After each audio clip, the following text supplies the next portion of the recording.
Mister Arnold جو فلسفے کا استاد تھا علامہ اقبال علیہ رحمہ کا، اس نے ایک کتاب لکھی دی پریچنگ آف اسلام. تو اس کے اندر اس نے لکھا کہ اسلام پوری دنیا کے اوپر کس طرح پھیل گیا.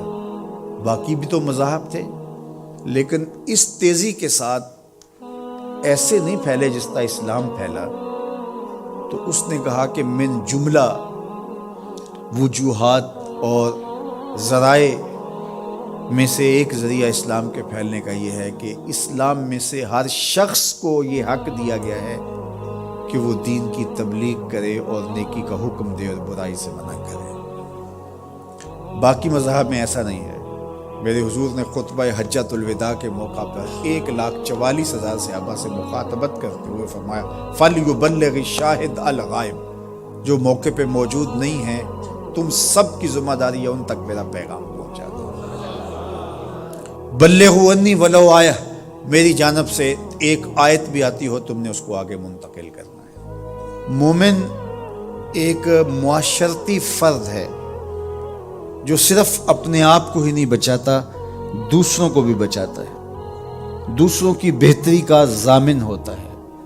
من رعا منکم منکرا فلیغیرہ بیدہ فإن لم یستطع فبلسانہ فإن لم یستطع فبقلبہ وذلک اضعف الایمان. فرمایا تم میں سے اگر کوئی شخص برائی ہوتے دیکھے تو ہاتھ سے منع کرے، اور اگر ہاتھ سے منع نہیں کر سکتا تو زبان سے روکے، اگر زبان سے بھی نہیں روک سکتا تو دل سے برا جانے. وذلک اضعف الایمان، اور یہ کمزور ترین ایمان کی علامت ہے کہ وہ دل سے برا جانے. اسے کم از کم زبان سے منع کرنا چاہیے. کوشش تو ہو کہ ہاتھ سے منع کرے، لیکن آج کل وہ کہتے ہیں جی اب کسی کو کہنے کا زمانہ نہیں رہا. کسی حد تک یہ بات سمجھ میں آتی بھی ہے کہ آج کسی کو اگر کہیں تو وہ الٹا ناراض ہو جاتا ہے، بلکہ کسی کی اولاد کو کوئی تربیتی بات کہیں تو والدین آگے کہتے ہیں کہ تمہیں کس نے حق دیا ہے. تو یہ بات اپنی جگہ پہ ہے، لیکن کیا ہم اس سے کسی کو کہنا چھوڑ دیں گے؟ طریقہ کار خوبصورت ایسا رکھیں کہ جو حالات کا متقاضی ہو کہنا نہ چھوڑیں. بعض کہتے ہیں کہ جی سانو کی لگے، اپنے گھر میں کوئی چھاج بجائے یہ چل لی. یہ دور نہیں رہا، زمانہ نہیں رہا کسی کو کہنے کا. اگر اس فلسفے کو تسلیم کر لیا جائے اور یہ طے کر لیا جائے کہ ٹھیک ہے، تو پھر برائی سے منع کون کرے گا اور نیکی کا حکم کون دے گا؟ جبکہ اس امت کی ذمہ داریوں میں یہ شامل ہے کنتم خیر امت اخرجت للناس تامرون بالمعروف وتنہون عن المنکر. تم بہتر امت ہو. کیوں؟ اس لیے کہ تم لوگوں کو نیکی کا حکم دیتے ہو، برائی سے منع کرتے ہو. یہ اس امت کی ڈیوٹی ہے، ذمہ داری ہے اس امت کی. یہ امت سوچنے لگی ہے کہ جی یہ دور نہیں رہا، یہی تو دور ہے.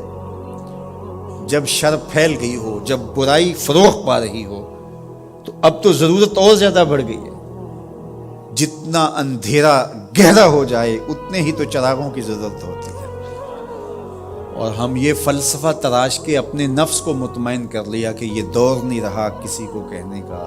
حضور نے مثال بیان فرمائی کہ کشتی میں سارے لوگ قابض ہو کے اپنی جگہ کو طے کر کے بیٹھ جاتے ہیں اور سفر شروع ہو جاتا ہے، اور ایک شخص اپنے ہی حصے کی جگہ میں سوراخ کرنا شروع کر دیتا ہے، اور باقی اگر اس کا ہاتھ نہیں پکڑتے، اس کو روکتے نہیں ہیں اور کہتے ہیں ٹھیک ہے وہ اپنی جگہ پہ کر رہا ہے، اپنے گھر چھاج بجائے چلنی ہمیں کیا لگے، تو تھوڑی دیر کے بعد کشتی ڈوبے گی تو یہ بھی سلامت نہیں رہ پائیں گے. اور اگر اس کا ہاتھ پکڑ لیتے ہیں تو وہ بھی بچے گا اور یہ بھی ڈوبنے سے محفوظ رہیں گے. جب برائی پنپتی ہے، برائی کی نشو و نما ہوتی ہے، تو کیا وہ چنگاریاں ہمارے گھروں کو خاکستر نہیں کرتی؟ معاشرہ تباہ ہوتا ہے تو ہم اپنی اولادوں کو پھر کس طرح بچا پائیں گے؟ تو مل کے برائی کو روکنا اور نیکی کا حکم دینا یہ مسلم معاشرے کے تمام افراد کی ذمہ داریوں میں شامل ہے.